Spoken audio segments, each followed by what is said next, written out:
इल्म के लिए मेरे शौक और लगन को देखते हुए शेख शमसुद्दीन का प्यार भी बढ़ा और उन्होंने मुझे सूरह यासीन सिखाने का फैसला करते हुए एक दिन मुझसे कहा, तैमूर, सूरह यासीन कुरान की 36वीं सूरह है और इसकी 83 आयतें हैं।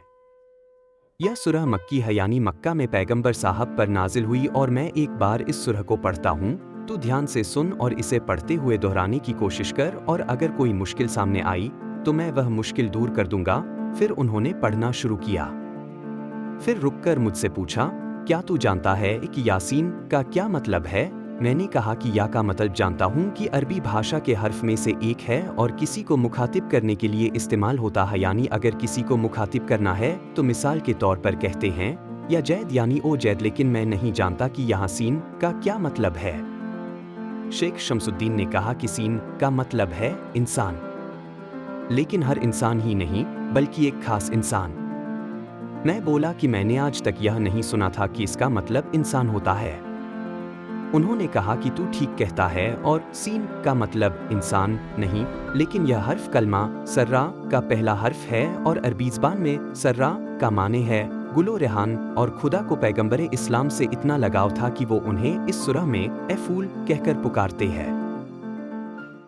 अब मैंने सूरह यासीन की दूसरी आयतों के जुमले की वजाहत कर दी, फिर भी वो आयतों के मतलब जरूर समझाते थे। जब शेख शमसुद्दीन ने एक बार सूरह यासीन पढ़ी तो मैंने अपनी कुरान खोली और धीरे धीरे पढ़नी शुरू कर दी। कई बार दोहराने के बाद सूरह यासीन मुझे पूरी तरह याद हो गई। उन दिनों मेरा काम यह था कि सुबह का नाश्ता करने के बाद मदरसे जाता और दोपहर तक पढ़ाई में रहता था। जोहर की नमाज के वक्त शेख शमसुद्दीन नमाज के लिए खड़े हो जाते थे और हम शागिर्द भी उनके साथ पढ़ते थे। नमाज के बाद हमारी छुट्टी हो जाती थी और मैं चारागाह की तरफ निकल जाता था। मेरे पिता तुर्काई कहते थे कि हम लोग ऐसे खानदान से ताल्लुक़ रखते हैं जिनके पुरखे बेहद ताकतवर, बहादुर और बड़े लड़ाके थे। इसलिए मुझे भी छोटी उम्र से ही जंगी महारत की इल्म हासिल करनी चाहिए। हमारे शहर कैश के आसपास के इलाके में एक चारागाह थी जहां घोड़ों के झुंड चरा करते थे। हमारा भी घोड़ों का छोटा सा झुंड था। मैं मदरसे से निकलने के बाद सीधा चारागाह की तरफ चला जाता था ताकि वहां घुड़सवारी कर सकूं। सिर्फ शुरू के दिनों में जब मेरी उम्र कम थी, एक आदमी मेरे साथ आता था जो मुझे नीम जंगली घोड़े पर सवार होना सिखाता था।